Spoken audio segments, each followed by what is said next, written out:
E aí, turma, bom dia, boa tarde, boa noite, boa madrugada. Turma, associado a essas aulas, vocês devem resolver muitas questões, certo? Além de estudar, além de assistir às aulas, resolvam muitas questões. Professor, estudar por onde?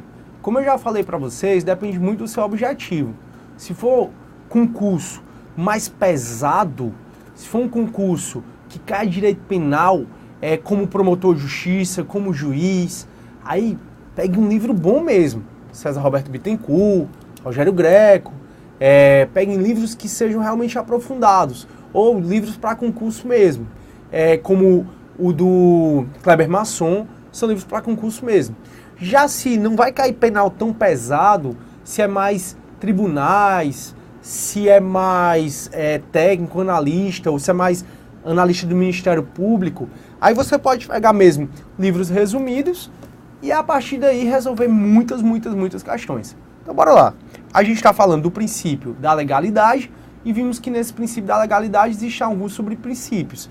Vimos o princípio da anterioridade, vimos o princípio da reserva legal e estamos estudando o princípio da tipicidade. O princípio da tipicidade, ele vai dizer que para o crime ser constitucional, ele tem que definir exatamente a conduta criminosa, ao invés de ser abstrato demais, genérico demais. Esse princípio da tipicidade, ele vai dizer também que além do crime ser definido de forma perfeita, de forma que você olhe e entenda como é que você incorre naquele crime, o princípio da tipicidade, ele vai dizer que só vai haver crime se houver perfeita subsunção, ou seja, perfeita adequação à conduta praticada ao que está descrito na lei como crime. Beleza. E aí, turma, então além de dizer que o crime tem que ter conteúdo determinado e dizer que tem que haver perfeita subsunção, esse princípio da tipicidade ele vai proibir certos crimes. Mas vamos lá conversar sobre algumas diferenças, que aí é pegadinha de concurso. Crime vago é diferente de tipo penal vago, que é diferente de tipo penal aberto. Professor, o crime vago é inconstitucional? De jeito nenhum. O crime vago, ele é constitucional. Professor, mas você disse que o princípio da tipicidade diz que o conteúdo do crime tem que ser determinado? Pois é. Só que você sabe o que é que significa o crime vago? O crime vago é aquele, turma, em que o sujeito passivo é uma entidade sem personalidade jurídica. Então, o crime vago é aquele em que o sujeito passivo é uma entidade sem personalidade jurídica. Por exemplo, os crimes ambientais, crimes contra o meio ambiente. Os crimes contra o meio ambiente são crimes contra o meio ambiente e o meio ambiente não é uma entidade com personalidade. Já que o meio ambiente não tem personalidade jurídica, os crimes contra o meio ambiente são crimes vagos. Outro exemplo, no título 7 do Código Penal, a partir do artigo 235, existem os crimes contra a família. Família não é uma entidade com personalidade jurídica. Você não registra a entidade familiar como um todo no cartório. Então veja que crimes que o sujeito passivo é uma entidade sem personalidade jurídica são chamados de crimes vagos. E esses crimes vagos, eles são constitucionais. Beleza. O que é inconstitucional é o tipo penal vago. E o tipo penal vago, ele é inconstitucional exatamente por violar o princípio da tipicidade. O tipo penal vago, então, é aquele que não traz um conteúdo determinado para o crime. O tipo penal vago, ele é o bem genérico, como os dois exemplos que eu dei. É crime qualquer ato que atente contra o sentimento do povo alemão. É um tipo penal vago e por isso é inconstitucional. Como outro exemplo que eu dei, do artigo 3º da Lei de Abuso de Autoridade. Constitui abuso de autoridade qualquer ato que atente contra a vida, liberdade, patrimônio, integridade física. Então, ele é inconstitucional. Agora, o tipo penal aberto, ele é constitucional. Sabe o que é o tipo penal aberto? O tipo penal aberto é aquele crime que precisa de algum complemento. São, por exemplo, as chamadas normas penais em branco, ou norma penal em branco. Sabe o que é norma penal em branco? Norma penal em branco, ela é uma norma que é constitucional. É uma norma, é um tipo penal que para ele ficar completo o conteúdo dele, depende de um complemento. Por exemplo, a lei de drogas tipifica o crime de tráfico, tipifica vários crimes relacionados à droga, no artigo 28, no artigo 33, só que a própria lei de drogas não diz quais substâncias são drogas. Então a lei de drogas é a lei 11.343 de 2006. Então a lei de drogas é a lei 11.343 de 2006. E ela lá no artigo 28, no artigo 33, ela tipifica certos crimes relacionados à droga. Por exemplo, portar droga para consumo pessoal, artigo 28. Ou então ser traficante mesmo, artigo 33 caput, traficante de drogas. Importar, exportar, guardar, armazenar, portar drogas para vender, né, que é o traficante. Tá lá no 33. Mas o que é droga? O que é droga? O que são as drogas? Quais substâncias compõem as drogas? Aí a lei diz assim, é uma portaria do Ministério da Saúde que vai dizer o que é droga. É uma portaria do Ministério da Saúde que vai dizer o que é droga. Então você só consegue completar o sentido da lei de drogas, dos crimes de drogas, do tráfico de entorpecentes, se tiver um complemento. Então, quando a norma, para ela completar seu sentido, precisa de um complemento, a gente diz que ela é uma norma penal em branco. E essas normas penais em branco, elas podem ser classificadas em norma penal em branco homogênea e norma penal em branco heterogênea. Então, essas normas, elas são ou homogêneas ou são heterogêneas. E o que é isso? Norma penal em branco homogênea ou norma penal em branco heterogênea? A norma penal em branco homogênea, turma, é aquela em que o complemento dela deriva da mesma fonte legislativa. Ou seja, a norma que complementa a complementada, as duas, elas vêm da mesma fonte legislativa. Já a norma penal em branco heterogênea, ela vem de fonte legislativa diversa. Por exemplo, a lei de drogas, ela é uma lei emanada do Congresso Nacional. E eu falei para vocês que ela é complementada por uma portaria do Ministério da Saúde. O Ministério da Saúde é do Poder Executivo. As duas normas vieram da mesma fonte legislativa? Não. Uma veio do Poder Legislativo e a outra veio do Poder Executivo. Se uma veio do Legislativo e a outra do Executivo, a gente diz que ambas são normas penais em branco heterogêneas. Por quê? Porque tem fontes legislativas diferentes. Fonte legislativa diferente. Uma é do Poder Executivo e outra do Poder Legislativo.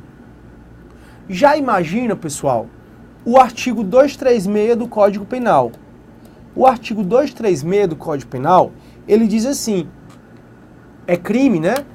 Contrair casamento, induzindo a erro essencial o outro contrainte ou ocultando impedimento. Para você definir o conteúdo dessa norma, você tem que saber o que é erro essencial, o que é impedimento. Sabe o que diz o que é erro essencial e o que é impedimento? É o Código Civil. Então veja, o Código Civil, ele complementa o Código Penal. Se o Código Civil complementa o Código Penal, é uma lei emanada do Poder Legislativo complementando outra lei emanada do Poder Legislativo. Então, se a fonte legislativa da norma complementada e da norma complementadora são a mesma, se a fonte legislativa é a mesma, simplesmente vai ser uma norma penal em branco homogênea.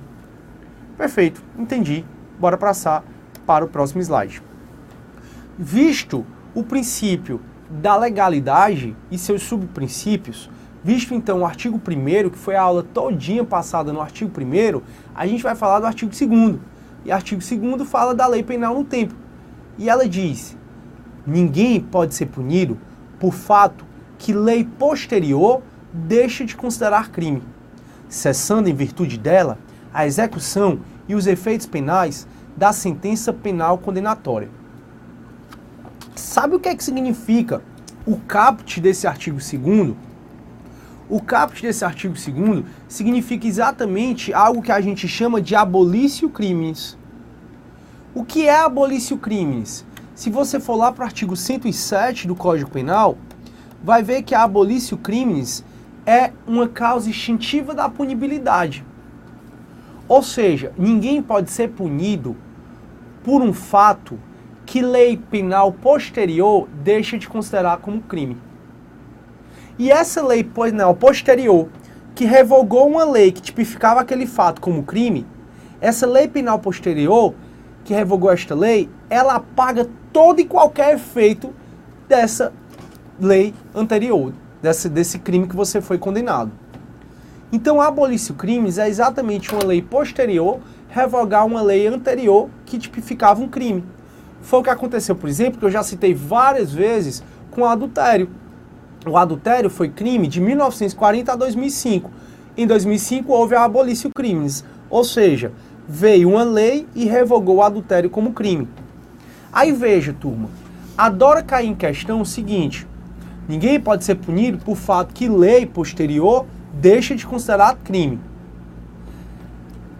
Só que só vai atingir, cai nas questões, só vai atingir se não houver sentença penal condenatória com trânsito em julgado.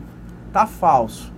A abolício crimes, que é uma lei posterior deixar de considerar crime uma lei anterior, ela apaga por completo todo e qualquer efeito penal, ainda que haja sentença penal condenatória com trânsito em julgado. Isso significa que se em 2003 eu cometi adultério, fui processado, condenado em 2004, e em 2005 veio uma lei revogando o adultério como crime, eu que tive uma condenação, ou seja, eu que tinha passado de primário para, no caso, se eu cometesse outro crime, reincidente, e eu que tinha passado de bons antecedentes para maus antecedentes, essa lei que revogou o adultério como crime, essa lei que trouxe a abolício crimes, ela retroage e apaga todo o efeito. Então eu que estava maus antecedentes, eu volto a ser uma pessoa de bons antecedentes. Eu que se cometesse novo crime seria reincidente, que a gente vai chegar mais pra frente, eu se cometer outro crime vou responder como se primário fosse. Então a abolício crimes, ela apaga todo e qualquer efeito penal, que é outro erro que as questões colocam. Colocam que a abolício crimes nas questões apaga os efeitos penais e civis do crime. Apaga não. Civil não apaga não. Apaga todo e qualquer efeito penal. Mas efeito civil não é apagado. Como assim?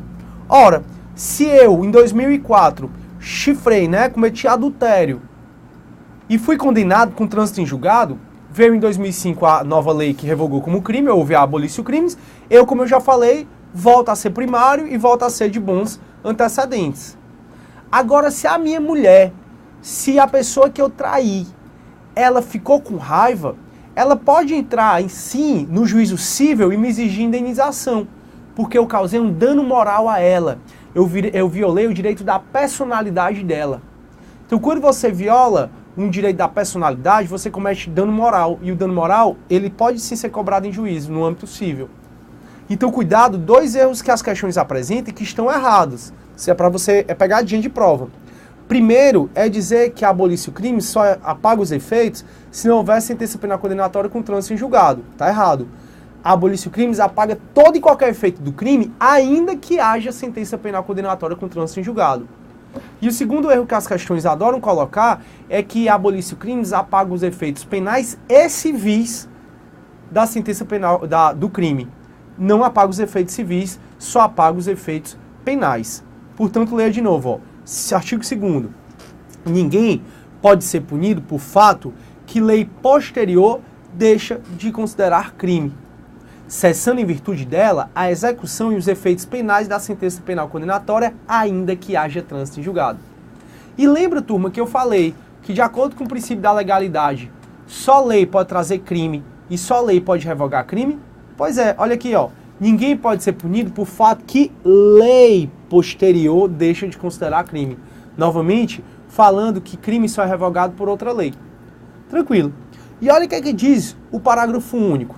O parágrafo único é dito o seguinte: lei posterior que de qualquer modo favoreceu o agente aplica-se a fatos anteriores, ainda que decidido por sentença condenatória com trânsito em julgado. Professor, o que é isso? Turma, a regra é que lei penal ela é irretroativa. Isso significa que a lei penal ela só pode incidir aos fatos praticados depois da sua vigência. Ou seja, a regra é que se eu cometi um fato e veio uma lei penal, essa lei penal que veio depois do meu fato que eu pratiquei, essa lei penal não vai incidir nesse fato que eu pratiquei. Porque a lei penal, regra, ela é irretroativa. Ou seja, ela só vai incidir nos fatos praticados depois da sua vigência, depois que ela entra em vigência em diante, ou seja, praticados durante a sua vigência. É a regra. A regra, então, é, principalmente no direito processual penal, e aí eu vou diferenciar, é o princípio do tempus regit actum. E o que é esse princípio do tempus regit actum? O princípio do tempus regit actum, ele é bastante utilizado na lei processual penal. Por quê? Porque a lei processual penal, ela vai dizer assim, a lei que vai regulamentar o teu ato processual é a lei vigente naquele tempo, e não a lei vigente na data do que tu praticou o crime. Deixa eu dar um exemplo. Os Nardoni, o pai e a madrasta, quando mataram a Isabela em 2008, quando eles mataram, existia o crime, existia um recurso chamado protesto por novo júri.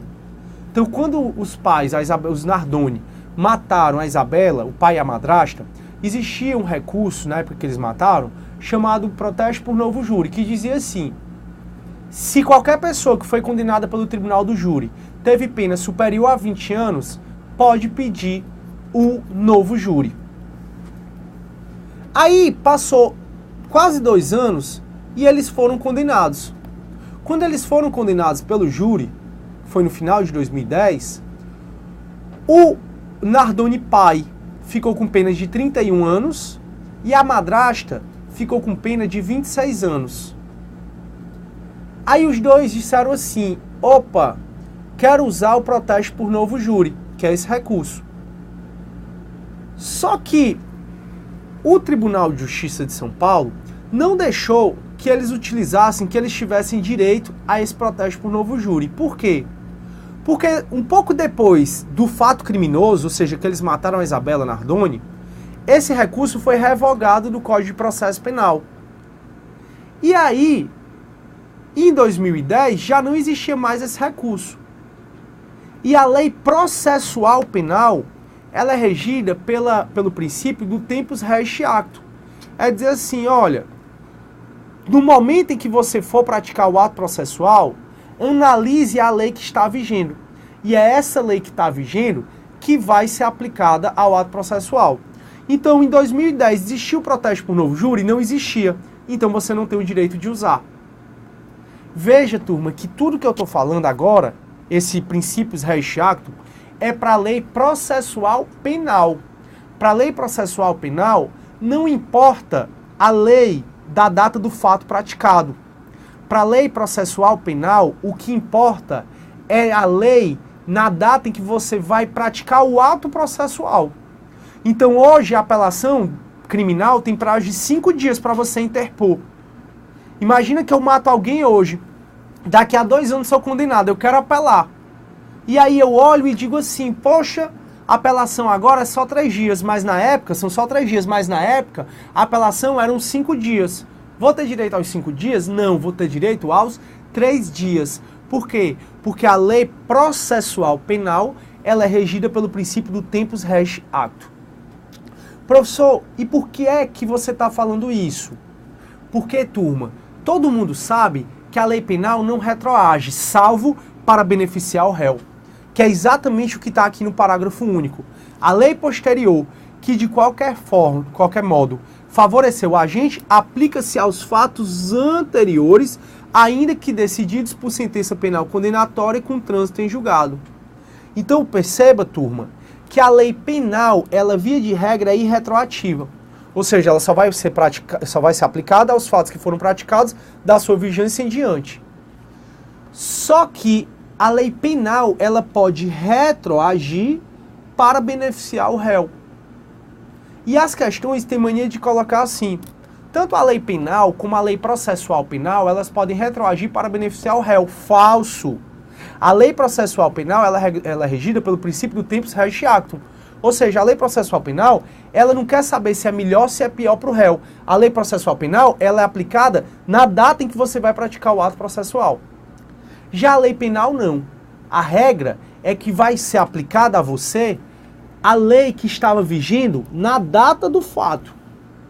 A regra é que nenhuma lei posterior vai ser aplicada a você. Só vai ser aplicada a você, lei penal, a lei aplicada na data, a lei que regia na data do fato. Então, se hoje eu matei alguém e a pena do homicídio simples é de 6 a 20 anos, ainda que eu seja julgado daqui a 15 anos, a regra é que a lei que vai me julgar, que vai me regulamentar, não é a lei daqui a 15 anos, é a lei de hoje. Então, quanto a lei processual penal é a lei daqui a 15 anos, a lei penal é a lei de hoje. Acontece que uma lei posterior a hoje pode me regulamentar desde que essa lei ela seja mais benéfica para mim. Então, saiba diferenciar. Cometi um crime hoje, lei penal aplicada, regra, lei penal é a de hoje. Lei processual penal aplicada, regra é a lei processual penal posterior, a que esteja vigente na data em que eu vá praticar o ato processual. Perfeito.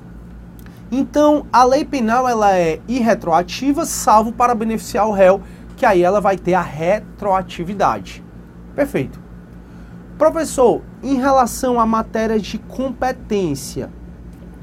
Matéria de competência. Ou seja, eu sou processado hoje por um crime. Aí não existe uma vara especializada. Por exemplo, sou processado no interior.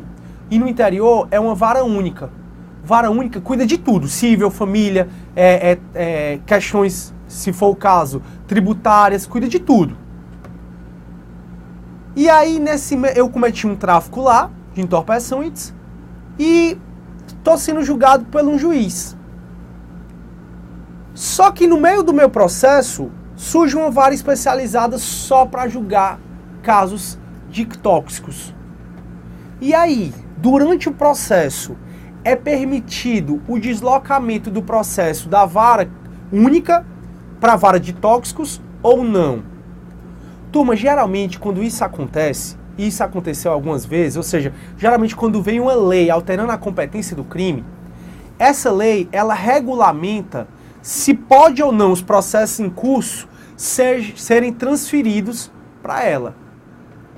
E geralmente ela coloca essas leis, elas dizem, olha, surgiu uma vara nova, uma vara especializada, pode o processo sair da vara onde está tramitando para a vara nova, sem que isso viole o princípio do juiz natural, caso ainda não tenha se encerrado a instrução probatória. Então, geralmente, turma, se eu estou sendo processado e surge uma vara nova, meu processo, uma vara mais especializada, alterando a competência, meu processo pode sim ser deslocado. Algumas leis colocam que pode ser deslocado se não tiver ainda encerrada a instrução probatória, e o que é mais regra é que o processo pode ser deslocado se não houver uma sentença. Então eu quero só que você perceba que se altera a competência no curso do processo, por se tratar de uma lei processual penal, não tem problema, via de regra, o deslocamento do processo da vara onde está tramitando para a nova vara mais especializada. Tranquilo. Professor, então beleza. Eu entendi que a lei penal ela não vai retroagir. ela vai retroagir se for para beneficiar o réu. Agora vamos supor que haja uma lei, que venha uma nova lei, e que essa nova lei seja melhor para o réu em um aspecto e pior para o réu em outro aspecto. É possível que eu utilize o que há de melhor para o réu na lei antiga e o que há de melhor para o réu na lei nova? Ou eu só vou poder aplicar a nova, não vou poder aplicar a velha? Estão entendendo? Então a minha questão é a seguinte: pode haver combinação de leis? Por exemplo, vi uma lei posterior e essa lei posterior, ela de uma forma melhora para o réu e de outra forma piora? Pode eu pegar o que há de melhor nessa lei nova e o que há de melhor na passada e excluir essa parte ruim da lei nova? Turma, a regra é que não se pode fazer isso. A regra é que vai ser aplicado para você o que for melhor para você. Seja a lei nova, ou seja a lei nova mesmo que com a parte ruim, seja a lei anterior. Só houve um caso, em uma decisão específica, onde o Supremo Tribunal Federal, ele permitiu a combinação de leis, que foi em relação aos crimes hediondos, que a gente vai conversar um pouquinho mais sobre isso quando eu for ver crimes hediondos com vocês, se Deus quiser, num novo curso de legislação especial. Então perceba que a regra é que não se pode fazer combinações de leis, pegar a melhor parte da lei nova, a melhor parte da lei velha e aplicar para você. Sabe por quê? Porque o judiciário entende que se o próprio judiciário fizesse isso, pegasse a parte da lei nova e a parte da lei velha e aplicasse, o judiciário estaria legislando. E não é função típica do Poder Judiciário legislar. O judiciário deve aplicar a lei ao caso concreto. Por isso que a regra é que não se permite a combinação de leis no tempo. Perfeito, professor. Estou entendendo. Pessoal, o artigo 3º, ele vai falar da lei excepcional e a lei temporária. E eu aproveito para aprofundar um pouco em relação ao artigo anterior. Veja, existe o fenômeno da extraatividade. Então, existe o fenômeno da extraatividade. A extraatividade, ela pode acontecer de duas formas. Ou pela retroatividade, ou pela ultraatividade.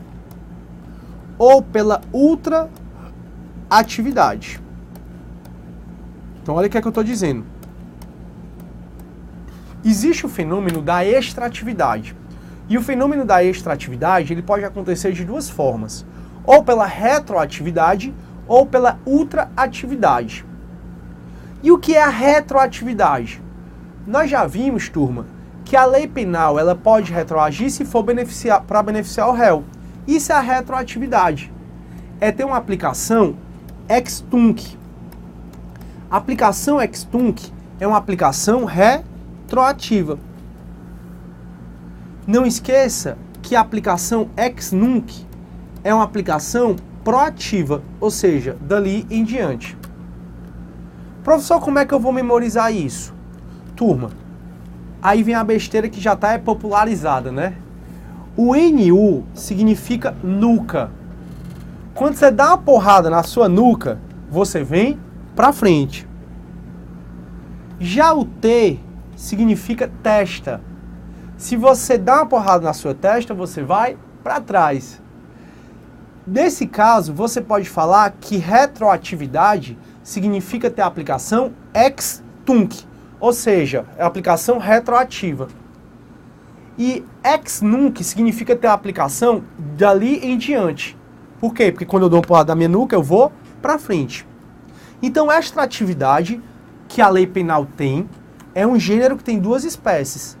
A retroatividade, que nós já vimos do artigo 2º, e também a ultraatividade.